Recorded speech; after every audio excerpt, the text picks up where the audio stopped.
such a personality whose dedication to fostering international partnerships having significantly contributed to strengthening judiciary.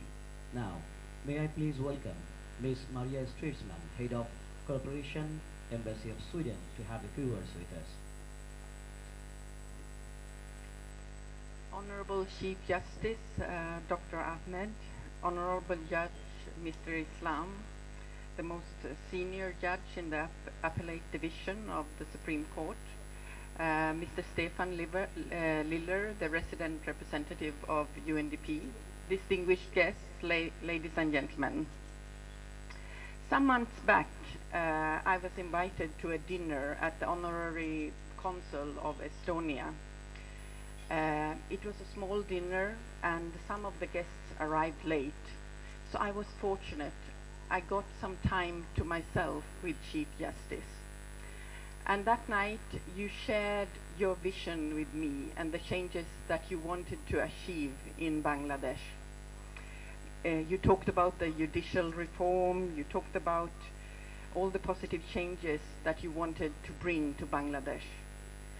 You also talked very passionately about your parents and your grandparents, and I learned that also your father has been in the same sector as the Attorney General, I think, and your mother was working at Dhaka University, and also your grandfather was working in the same field.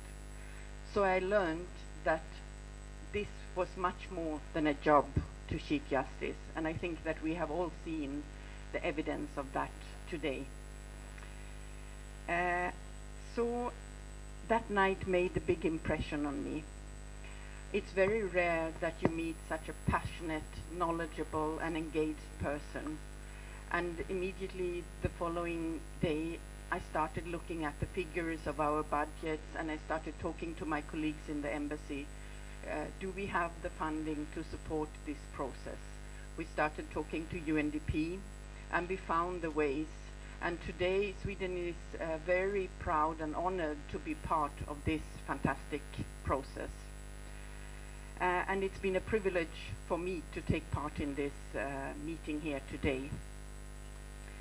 And to listen to you, to listen to your experiences and your the presentation of the roadmap and all the achievements that have already been achieved in such a short time. And the mission is clear, we have heard, serve every corner of this country. But bringing about change of this magnitude is not easy. That has also come forward in all the presentations from the group discussions. It will require infrastructure, technology, new procedures, new recruitment, continuous capacity building, to reach a system which is characterized by fairness, impartiality, and efficiency.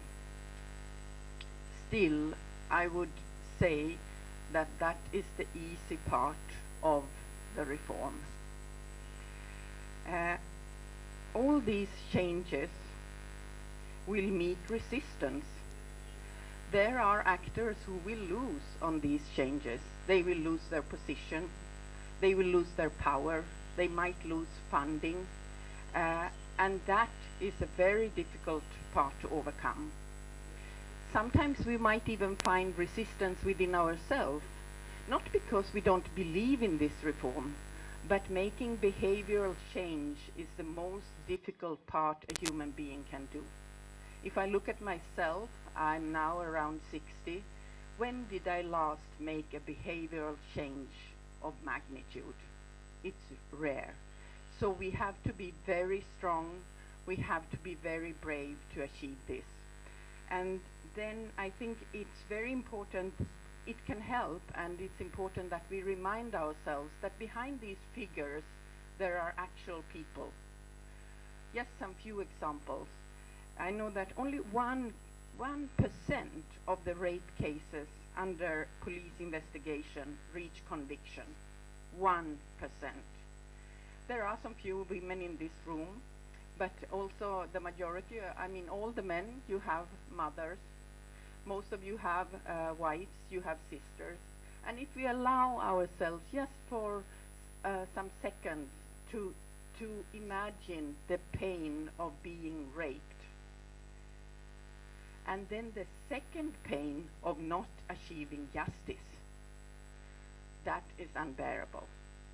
And another case can be the small-scale farmer, so tirelessly going up every morning and doing hard manual work in the field to be able to pay school fees and take his children to hospital, just to find that your land or part of your land has been taken by other powerful actors, and you struggle with the justice for year after year, can be even 10, 20 years, but you don't win.